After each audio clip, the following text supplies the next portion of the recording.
A very good evening to all of you. I myself Rohit, and I hope you all are really very well. And student, we study about, in previous lecture we study about the protein formation, and after that we study about lac operon, tryptophan operon. I hope आप लोगों को बेटा वो समझ में आया होगा. और आज का जो हमारा टॉपिक है बेटा वो है जीन मैपिंग, जेनेटिक, जो आपका जीन मैप प्रोजेक्ट था एक, कि हम लोगों ने अभी तक यहाँ तक पढ़ा है कि हमें ये पता लग गया कि डीएनए से क्या बनते हैं, आपके लास्ट में जाके प्रोटीन बनते हैं. और ये जो डीएनए के ऊपर जो जीन होते हैं वो कई बार एक्सप्रेस होते हैं और कई बार एक्सप्रेस नहीं भी होते. ठीक है, कुछ जीन ऐसे होते हैं जो रेगुलर एक्सप्रेस होते हैं और कुछ जीन ऐसे भी होते हैं जो रेगुलर एक्सप्रेस नहीं होते. उसके बाद बेटा डिमांड ये हुई कि जब हमें ये पता लग गया कि जो डीएनए है वो AGTC इस हिसाब से बना हुआ है, तो क्यों ना हम इस पूरे डीएनए की इंफॉर्मेशन को निकालें कि ये जो डीएनए है इसका सीक्वेंस कैसे है. अगर मान लो दो इंसान के बीच का जो डीएनए, क्या उसमें कुछ चेंज होता है? क्या दो स्पीसीज के बीच के डीएनए में कुछ चेंज होता है? बेटा इस तरीके से डिमांड आने लगी. और क्या हुआ था इनिशियली, जब जैसे मान लो जो एक एटॉमिक डिपार्टमेंट था यूएसए में, उस टाइम पे वो लोग रिसर्च कर रहे थे कि जैसे जो भी, अगर आपकी जैसे मान लो न्यूक्लियर जो बॉम्ब वगैरह है, अगर उसकी वजह से आपकी कोई भी म्यूटेशन होती है तो वो डीएनए के अंदर किस तरीके से चेंज करती है, उस टाइम पे डीएनए की स्टडी की जा रही थी. लेकिन फिर बात क्या हुई कि अगर आप लोग ये डिसाइड कर सकते हो कि आप लोग किस पॉइंट पे आपकी म्यूटेशन हो रही है, आप डीएनए के अंदर से ये चीज निकाल सकते हो, तो क्यों ना हम लोग पूरे डीएनए को ही क्या कर दें, पूरे डीएनए को ही हम लोग स्टडी कर लें. ठीक है, तो उसके बाद बेटा आपका क्या आया निकल के, ह्यूमन जीनोम प्रोजेक्ट निकल के आया. ठीक है ना. वो कर तो क्या रहे थे, वो म्यूटेशन की स्टडी कर रहे थे. जो न्यूक्लियर बम वगैरह बनाते हैं ना, वो लोग म्यूटेशन की स्टडी कर रहे थे. और फिर बाद में उन्हें क्या करना पड़ गया कि चलो छोड़ो, पूरे ही जीन की, पूरे ही डीएनए की हम लोग क्या करते हैं, सीक्वेंसिंग करते हैं. ठीक है, तो बेटा ह्यूमन जीनोम प्रोजेक्ट था क्या, एक इंटरनेशनल साइंटिफिक रिसर्च प्रोजेक्ट था, जिसका गोल क्या था, गोल था बेटा, जो बेस पेयरिंग होती है आपकी डीएनए के अंदर, ह्यूमन डीएनए के अंदर, उसको क्या करना, आइडेंटिफाई करना, उसके सीक्वेंस को मैप करना. मतलब पूरे जो जीन जो आपका ह्यूमन जीनोम प्रोजेक्ट बनाता है, उसका फिजिकल और फंक्शनल आपका पूरा का पूरा इंफॉर्मेशन गेट करनी. ये एम था किसका, ह्यूमन जीनोम प्रोजेक्ट का. और ये बेटा इंटरनेशनल प्रोजेक्ट था, मतलब इसमें कई सारी कंट्रीज आपकी इन्वॉल्व थी. ठीक है, तो बेटा ह्यूमन जीनोम प्रोजेक्ट एक्चुअली में क्या था, आपका कंप्लीट सेट ऑफ जीन और जेनेटिक मटेरियल जो भी ह्यूमन सेल के अंदर प्रेजेंट होता है उसको आइडेंटिफाई करना, लोकेट करना. जो डीएनए पेयर्स है वो आपके कहाँ होते हैं आपकी बॉडी के अंदर, और जो हमारा जो डीएनए है उसका साइज क्या होता है. ठीक है ना. एक नॉर्मल बंदे के अंदर बेटा हम लोगों ने ये फाइंड किया कि 1 लाख से 30,000 3 लाख आपके जीन जो है वो प्रेजेंट होते हैं. ठीक है, उसके बाद बेटा अगर मान लो इंट्रोडक्शन की बात करता हूं कि कौन कौन सी कंट्रीज इन्वॉल्व थी, मैंने बताया कि ये सबसे बेटा आपका सबसे बड़ा प्रोजेक्ट था उस टाइम का, 1990 के अराउंड स्टार्ट हुआ था. इसके अंदर बेटा एक कंट्री का काम नहीं था, स्टार्ट यूएसए के अंदर हुआ था, लेकिन उसके बाद UK, France, Japan, Canada, Germany, इन सब कंट्री ने बेटा अपना अपना कंट्रीब्यूशन दिया, रिसर्च के प्रोजेक्ट में भी, रिसर्च के लिए भी, और बेटा इकोनॉमिकली जो पैसा वो लोग डोनेट कर सकते थे उस हिसाब से उन्होंने लगाया. ठीक है बेटा, स्टार्ट कहां से हुआ था, ऑफिशियली लॉन्च कहां से हुआ था बेटा, यूएसए के अंदर हुआ था अक्टूबर 1990 में. और ये सोचा गया था कि 2050 तक इसे कंप्लीट कर लेंगे, लेकिन बेटा 2 साल पहले ही उसको कंप्लीट कर लिया गया. कब, 2003 में उस प्रोजेक्ट को कंप्लीट कर लिया गया था. और बेटा स्टार्ट किसने किया था, डिपार्टमेंट ऑफ एनर्जी ने स्टार्ट किया था. मैंने बताया ना इसका काम क्या था, ये देखो शुरू में किस लिए यूज हुआ था, कि जो आप देखो डिपार्टमेंट ऑफ एनर्जी क्या बनाएगा, एटॉमिक बम वगैरह बनाएगा। अब उनसे जो डीएनए के अंदर म्यूटेशन होती है उस चीज को फाइंड करने के लिए आपका प्रोजेक्ट चला था।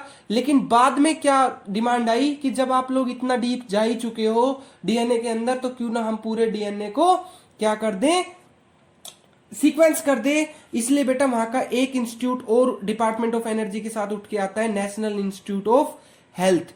नेशनल इंस्टीट्यूट ऑफ हेल्थ भी उठ के आता है और ये भी आपका कंट्रीब्यूशन देता है कि चलो भाई पूरे डीएनए को क्या करते हैं, सीक्वेंस करते हैं। ठीक है ना। फंडिंग कहां से आई थी, आपकी डिपार्टमेंट ऑफ एनर्जी से और नेशनल इंस्टीट्यूट ऑफ हेल्थ से और कई सारी कंट्रीज से। ठीक है। उसके बाद बेटा ये आपके हेड थे। इसके अंदर कौन कौन हेड बना, देखो 1984 में आपकी डिमांड उठी थी, ऑफिशियली बिगिन 1990 के अंदर हुआ था। टोटल कॉस्ट इस प्रोजेक्ट की थी बेटा 3 बिलियन यूएसडी डॉलर, मतलब इतना 3 इंटू 10⁹9, आप अगर मैं मान लो रुपए के अंदर कन्वर्ट करता हूं, मतलब 3 बिलियन। आप लोग ये ध्यान रखो कि 3 बिलियन यूएस डॉलर आपका इसके अंदर लगा था 15 साल के लिए। और उस टाइम पे बेटा जो डिपार्टमेंट ऑफ एनर्जी और जो इसका हेड था वो कौन बनाया गया था बेटा, फ्रांसिस कोलिन बनाया गया था। उसके बाद बेटा जब ह्यूमन जीनोम प्रोजेक्ट जो है वो उसको स्टडी कर रहे थे, उस स्टडी को हमने बोला था बेटा जीनोमिक्स। ठीक है। और इसका चार्ज किसके पास था, क्रेग वेंटर के पास। ठीक है। उसके बाद बेटा बात करते हैं ऑब्जेक्टिव क्या थे।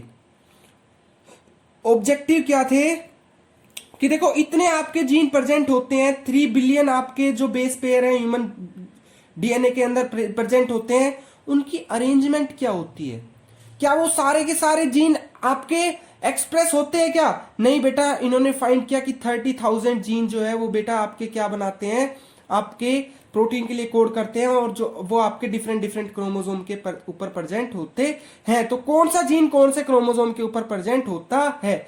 दूसरा बेटा एक बात और है कि इन्होंने ना बेटा 24 क्रोमोसोम आपके स्टडी किए, क्योंकि देखो 22 होमोलोगस क्रोमोसोम होते हैं ना, 22 पेयर ऑफ होमोलोगस क्रोमोसोम होते हैं ना, तो मतलब जैसा एक के ऊपर बट टोटल कितने होते हैं, 46 होते हैं। इनमें से 44 तो आपके होमोलोगस क्रोमोसोम होते हैं जो कि 22 पेयर्स में प्रेजेंट होते हैं।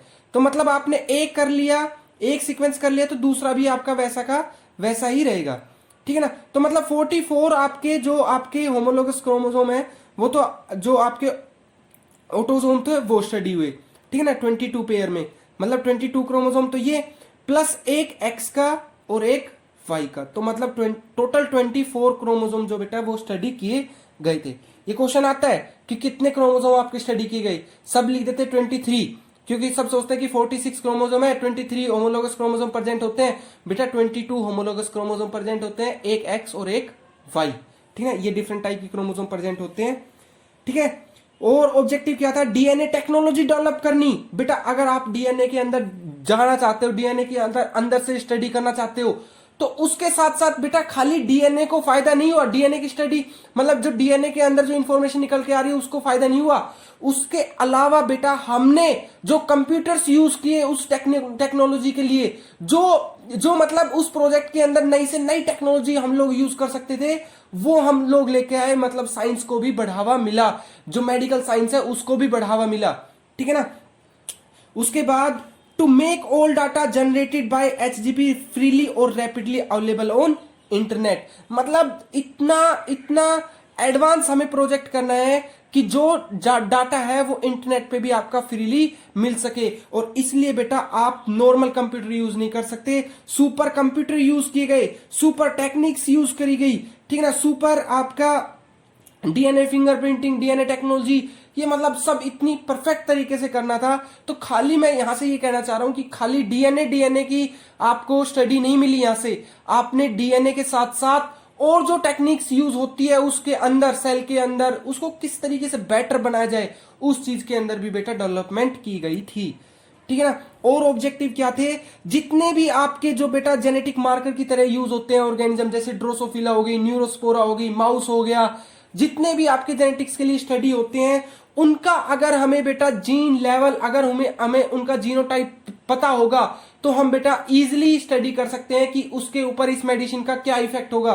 तो इसलिए बेटा इन मॉडल जो ऑर्गेनिज्म थी, इनकी आपको स्टडी जो है वो आपकी इजी हो गई।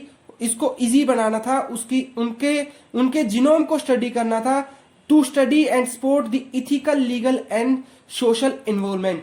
बेटा अगर मान लो आप किसी के डीएनए के अंदर स्टडी कर रहे हो तो उससे कहीं आपके इथिकल वैल्यू किसी को हर्ट ना हो जाए, किसी धर्म की कोई चीज वो ना हो जाए, ठीक है। तो इसलिए बेटा इन बातों का भी ध्यान रखना था। कॉमन यूजर्स कौन कौन से बेटा, किन किन के ऊपर ये चीज यूज की जाती है? ह्यूमंस के डिसीज की बेटरमेंट के लिए, ठीक है ना, क्रॉप्स के लिए ताकि अच्छी से अच्छी क्रॉप बनाई जाए, एनिमल्स अच्छे से अच्छे एनिमल्स बनाए जाए, कोई मिल्क प्रोडक्शन करता है, कोई वूल प्रोडक्शन करता है, ठीक है, उनको अच्छे से अच्छा स्टरलाइजेशन किया जाए, ठीक है। तो ये अच्छी से अच्छी तरीके से किया जाए। टेक्निक्स क्या क्या थी बेटा? टेक्निक्स क्या क्या थी? रिसर्चर बेटा जेनेटिक मैपिंग करना चाहते थे, मतलब जेनेटिक्स के जो जीन है उनके बीच का जो डिस्टेंस है वो किस तरीके से अरेंज है वो करना चाहते थे, ठीक है ना। क्रोमोसोम के ऊपर किस पेयर में के अंदर वो प्रेजेंट है, एक जीन जो है वो किसके साथ पेयर कर रहा है, वो चीज आपकी टेक्निक्स के अंदर यूज की गई। दूसरा जेनेटिक कोड, कि आपका कौन सा कोड कौन से प्रोटीन को डेवलप करता है, हमारी बॉडी को बनाता है, उस इंफॉर्मेशन को यूज किया गया। तीसरा लिंकेज को यूज किया गया बेटा। लिंकेज अगर मान लो अगर मान लो दो कैरेक्टर आपके एक साथ रिलेट करते हैं और उनके जीन बेटा अगर मान लो लिंक होते हैं तो उससे क्या होगा, अगर हमें एक जीन पता है तो हम दूसरे जीन को उसके पास भी ढूंढ सकते हैं, ठीक है ना। तो लिंकेज की हेल्प ली गई, ठीक है ना, डिसीज कोजिंग जीन्स के अंदर, ठीक है। लार्ज अमाउंट ऑफ वर्क, मतलब कि आपका काफी वर्क हुआ, खाली डीएनए की इंफॉर्मेशन के लिए नहीं, उसमें मशीन कौन सी यूज होगी, उसमें कौन सी टेक्निक यूज होगी, उससे और तरीके से किस तरीके की डिसीज खत्म की जा सकती है। तो बेटा काफी बड़ा वर्क फोर्स उसके अंदर लगी और काफी आउटपुट आपका निकला, ठीक है ना, जिसके अंदर डीएनए जो है अफेक्टेड और अनअफेक्टेड जीन्स के हमने स्टडी किए, ठीक है। जीनोम डोनर बेटा, कोई भी अगर मान लो आप जेनेटिक स्टडी करते हो ना तो फीमेल का तो बेटा ब्लड लिया जाता है और मेल का बेटा आपका स्पर्म जो है वो आपकी चॉइस होती है किसके लिए, अगर आपको जीन मैपिंग करनी है तो, ठीक है ना। और कोई पॉपुलेशन उससे हर्ट ना हो, इसलिए बेटा जो साइंटिस्ट होते हैं वो आपका जो सैंपल प्रोवाइडर होते हैं और जो आपकी रिसर्च कर रहे होते हैं डॉक्टर, उनको ये नहीं बताते कि किस डोनर ने उसको ये दिया है, ताकि अगर मान लो कोई डिसीज आई तो वो लोग इस चीज का बात का ज्यादा बढ़ावा ना मिले, ठीक है ना, किसी को हर्ट ना हो, किसी का इथिकल इशू हर्ट ना हो, ठीक है। इसलिए आपस में वो लोग बताते नहीं है, ठीक है। जो आपका अंदर साइंटिस्ट काम कर रहा है और जो डोनर ने दिया है उनके बीच में बेटर रिलेशन नहीं रखते हैं, ताकि कोई भी इंफॉर्मेशन निकल के आती है तो साइंटिस्ट उस इंफॉर्मेशन को ज्यादा, उस बंदे की इंफॉर्मेशन को ज्यादा वो ना करे, ठीक है। कई इशू हो जाते हैं बेटा इस तरीके से। उसके बाद बेटा आउटकम क्या था ह्यूमन जीनोम प्रोजेक्ट का? हमने ये देखा कि आपका 99% तो ऐसा जीन था जो किसी चीज को कोड नहीं करता था, और जो आपका हर ऑर्गेनिज्म के अंदर क्या था, हर ह्यूमन जीन के अंदर आपका सेम था।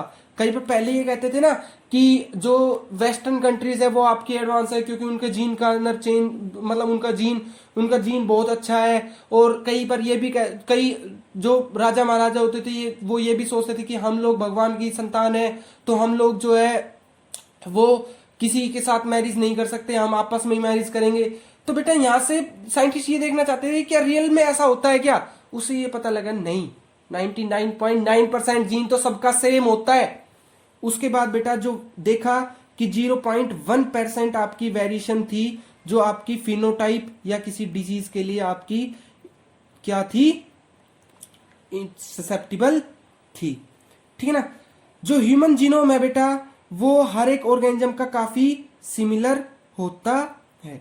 और बेटा हमने यहां से क्या निकाला, कम से कम 1800 जीन ऐसे निकाले जो डिसीज क्रिएट करते थे। और बेटा 1000 जेनेटिक जो टेस्ट थे बेटा वो हमने डायग्नोस किए, ठीक है। मोर देन 1000 जेनेटिक टेस्ट जो है, अगर मान लो जेनेटिक डिसीज होती है किस जीन से होती है, ठीक है, उस इंफॉर्मेशन को हमने निकाला। और हमने जब माइटोकॉन्ड्रियल डीएनए की बेटा स्टडी की तो हमें यह पता लगा कि जो ह्यूमन लाइफ है बेटा वो कहां से आई है, अफ्रीका से आई है। तो बेटा एक फायदा और हो गया कि हम लोग इस चीज से बेटा ये डिफाइन कर सकते हैं कि हम लोग प्रीवियसली कैसे थे और अब कैसे आ रहे हैं, मतलब फाइलोजेनेटिक आपकी स्टडी की जा सकती है। उसके बाद बेटा बात आती है और दूसरा आउटकम क्या निकला कि हमारा जो जीनोम है बेटा उसके 30,000 जीन्स थे ना, उसमें से 20,500 जीन्स तो आपके कैसे थे, माइस से बिल्कुल सेम टू सेम मिलते थे। ठीक है, human genome significantly more segmental duplication than had been ever previously suspected.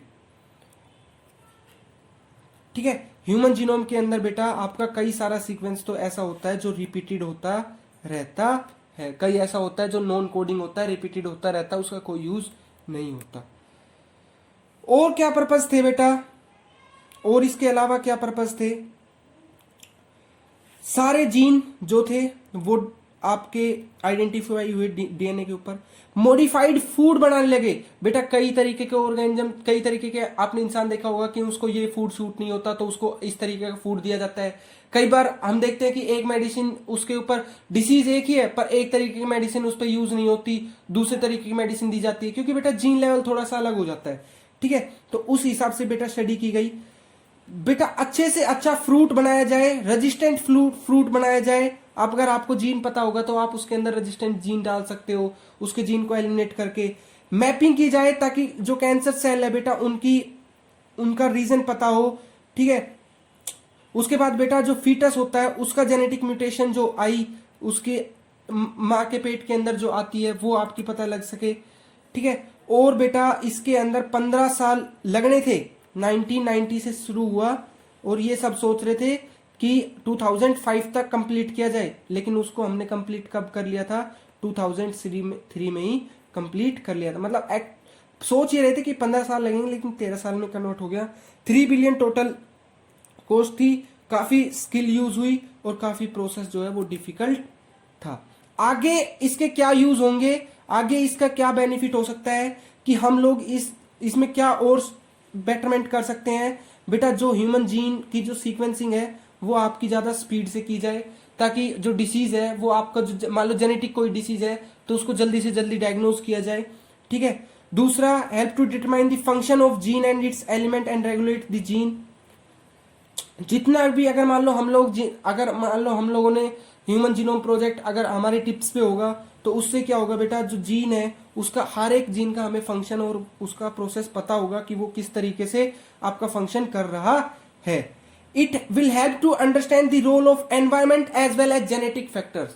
बेटा कई बार आपके जेनेटिक फैक्टर्स भी देखो, एक प्रोडक्ट जो है, एक कैरेक्टर जो है वो दोनों से आता है। एक कैरेक्टर जो है बेटा, एक कैरेक्टर जो है वो दोनों चीज से आता है, जेनेटिक से भी आता है और एनवायरमेंट से भी आता है। तो भाई जेनेटिक से आता है वो तो हम लोग चेंज नहीं कर सकते, लेकिन जो एनवायरमेंट से आता है उसके अंदर तो हम लोग बाहर से कुछ चेंज कर सकते हैं, तो उस चीज से भी बेटा काफी हेल्प मिलती है।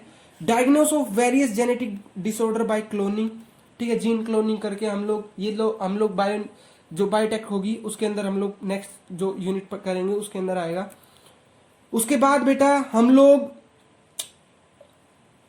जितने भी डिटेक्शन होंगे, डायग्नोज होंगे, ट्रीटमेंट होंगे, उनको जल्दी से जल्दी किया जाए।